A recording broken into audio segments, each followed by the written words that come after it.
Fifth semester pass কোর্সের আন্ডারে ইতিহাস বিষয়টা যাদের আছে, ডিএসসি হিস্ট্রি, সেই সমস্ত স্টুডেন্টদের যে 2 মার্কের প্রশ্ন সিরিজ আলোচনা করছিলাম, ঐতিহ্য থেকে বিপ্লব পর্যন্ত চীনের ইতিহাস, আজ তার 3য় পর্ব নিয়ে আলোচনা করব। এই 3য় পর্বে থাকছে সমস্ত প্রিভিয়াস ইয়ার প্রশ্ন যেগুলি আলোচনা শুরু করেছিলাম, এবং কিছু এক্সট্রা 15টি প্রশ্ন উত্তর নিয়ে শেষ করব এই গুরুত্বপূর্ণ সাজেশন সিরিজ। তাহলে চলো শুরু করা যাক ভিডিও। 42 নম্বর প্রশ্ন, লিলি ফিট কি? লিলি ফিট বলতে চীনে নারীদের পায়ের আকার ছোট করার জন্য পা বাঁধার প্রথাকে বোঝানো হয়, যা কয়েক শতাব্দী ধরে প্রচলিত ছিল। এটি ধনী ও অভিজাত পরিবারের সৌন্দর্যের একটি নিদর্শন হিসেবে গণ্য হতো। এই প্রথায় মেয়েদের ছোটবেলা থেকে তাদের পা শক্ত করে কাপড় দিয়ে বাঁধা হতো, যাতে পায়ের আকার ছোট থাকে। 43 নম্বর প্রশ্ন, জাঙ্ক বাণিজ্য কি? জাঙ্ক বাণিজ্য ছিল ঐতিহ্যবাহী চীনা নৌযান জাঙ্ক ব্যবহার করে সামুদ্রিক বাণিজ্য পরিচালনার প্রক্রিয়া। জাঙ্ক নৌযানগুলো প্রাচীন ও মধ্যযুগীয় চীনে এবং দক্ষিণ পূর্ব এশিয়ার বিভিন্ন অঞ্চলে বাণিজ্য এবং পরিবহনের কাজে ব্যবহৃত হতো। এরা চীনের সমুদ্র বাণিজ্যের গুরুত্বপূর্ণ ভূমিকা পালন করত।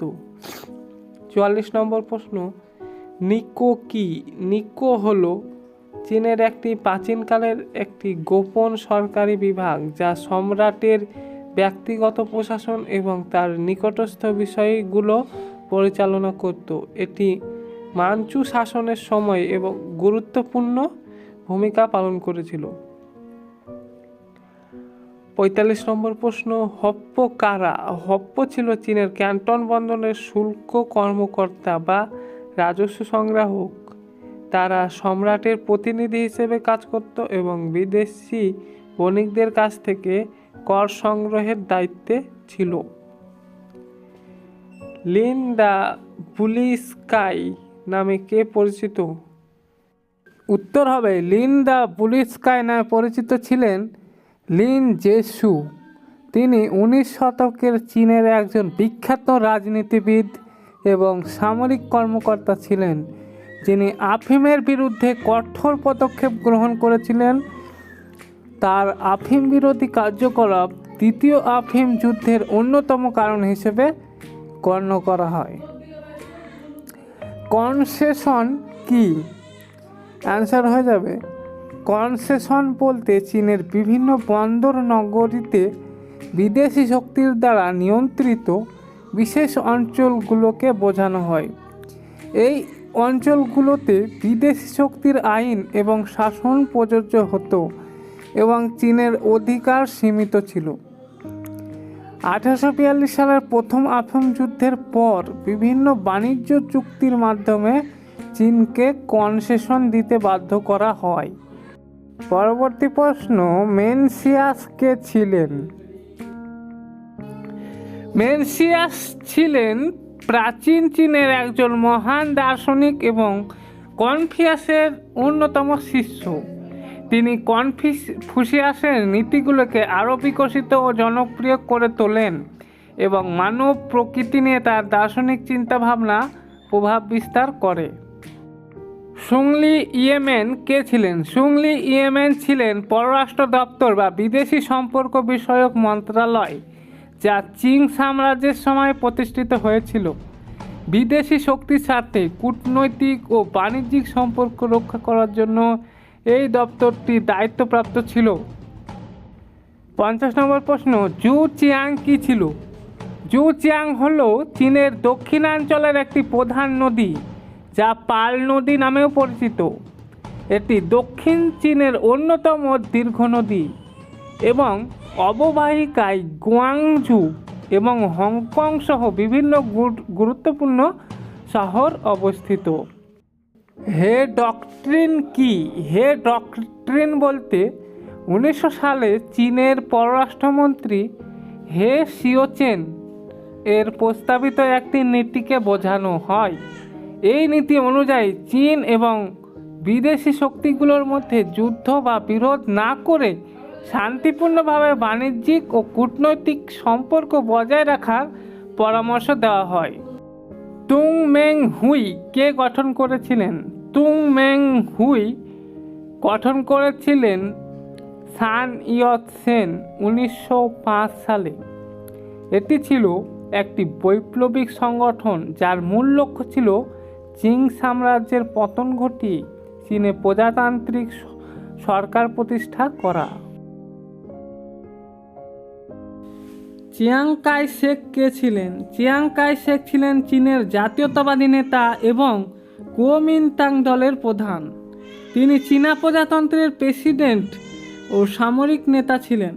কমিউনিস্টদের সাথে গৃহযুদ্ধে পরাজিত হওয়ার পর তিনি তাইওয়ানে জাতীয়তাবাদী সরকার প্রতিষ্ঠা করেন এবং সেখানে শাসন করেছিলেন। নিশিহারা ঋণ কি? নিশিহারা ঋণ ছিল 1918 সালে জাপানের পক্ষ থেকে চীনের বিয়াং সরকারকে দেওয়া একটি ঋণ। এই ঋণ জাপান চীনের উপর আরও প্রভাব বিস্তার করার জন্য দিয়েছিল এবং এর মাধ্যমে চীনের বিভিন্ন কৌশলগত এলাকা ও সম্পদ নিয়ন্ত্রণ করার চেষ্টা করেছিল। 55 নম্বর প্রশ্ন, অষ্টাদশ রুট আর্মি কি? অষ্টাদশ রুট আর্মি ছিল চীনের কমিউনিস্ট পার্টির নিয়ন্ত্রিত সামরিক বাহিনী যা 1937 থেকে 1945 সাল পর্যন্ত জাপানের বিরুদ্ধে প্রতিরোধ যুদ্ধে লড়াই করেছিল। দ্বিতীয় বিশ্বযুদ্ধের সময় এই বাহিনী চীনের গেরিলা যুদ্ধের কৌশল প্রয়োগ করেছিল। প্রিভিয়াস ইয়ার প্রশ্নোত্তর পর্বের শেষ প্রশ্ন, 56 নম্বর প্রশ্ন, চেন তুশিও কে ছিলেন? চেন তুশিও ছিলেন চীনের একজন বিখ্যাত বিপ্লবী বুদ্ধিজীবী এবং চীনা কমিউনিস্ট পার্টির সহ-প্রতিষ্ঠাতা। তিনি 1921 সালে চীনা কমিউনিস্ট পার্টি গঠন করেন এবং প্রথম সাধারণ সম্পাদক হিসেবে দায়িত্ব পালন করেন। বন্ধুরা, শেষ হলো সাজেশনের PYQ বা প্রিভিয়াস ইয়ারের প্রশ্নোত্তর আলোচনা পর্ব। আরও এক্সট্রা 15টি প্রশ্ন উত্তর নিয়ে আলোচনা করব যা তোমাদের পরীক্ষা প্রস্তুতি আরও মজবুত করে তুলবে। এতক্ষণ শুনলে তোমরা প্রিভিয়াস ইয়ার প্রশ্নোত্তর আলোচনা। প্রথম প্রশ্ন, চীনের প্রথম আফিম যুদ্ধ কবে এবং কেন শুরু হয়? প্রথম আফিম যুদ্ধ শুরু হয় 1839 সালে এবং এটি মূলত আফিম বাণিজ্যের কারণে সংগঠিত হয়। ব্রিটেন চীনকে আফিম রপ্তানি করতে শুরু করলে চীনা সরকার এর বিরুদ্ধে ব্যবস্থা নিতে চায়। এর ফলস্বরূপ চীনা কর্তৃপক্ষ ব্রিটিশ বাণিজ্যিক জাহাজগুলি আটক করে এবং আফিম ধ্বংস করে, যা যুদ্ধের সূচনা করে বা আফিম যুদ্ধের সূচনা করে। দ্বিতীয় প্রশ্ন, তিয়েনআনমেন স্কোয়ারের মে 4 আন্দোলনের কারণ ও গুরুত্ব কী? মে 4 আন্দোলন 1919 সালে শুরু হয় এবং এর মূল কারণ ছিল শান্তি সম্মেলনে চীনের অপমান। এর মাধ্যমে চীনারা বিদেশি প্রভাবের বিরুদ্ধে প্রতিবাদ করে এবং জাতীয়তাবাদ ও আধুনিকতার জন্য আহ্বান জানায়। এই আন্দোলন চীনের শিক্ষা ও সংস্কৃতি এবং রাজনৈতিক সচেতনতার উন্মেষ ঘটায়। তৃতীয় নম্বর প্রশ্ন, কিং সাম্রাজ্যের পতনের প্রধান কারণ কী ছিল? কিং সাম্রাজ্যের পতনের প্রধান কারণ ছিল দেশীয় দুর্বলতা, বিদেশি আগ্রাসন এবং জনগণের অসন্তোষ, সামাজিক অস্থিরতা ও অর্থনৈতিক দুরবস্থা এবং বিভিন্ন বিদ্রোহ যেমন তাইপিং বিদ্রোহ এবং বক্সার বিদ্রোহ এর পতনকে ত্বরান্বিত করে। কুওমিন্টাং দলের প্রতিষ্ঠাতা কে এবং এর উদ্দেশ্য কী ছিল?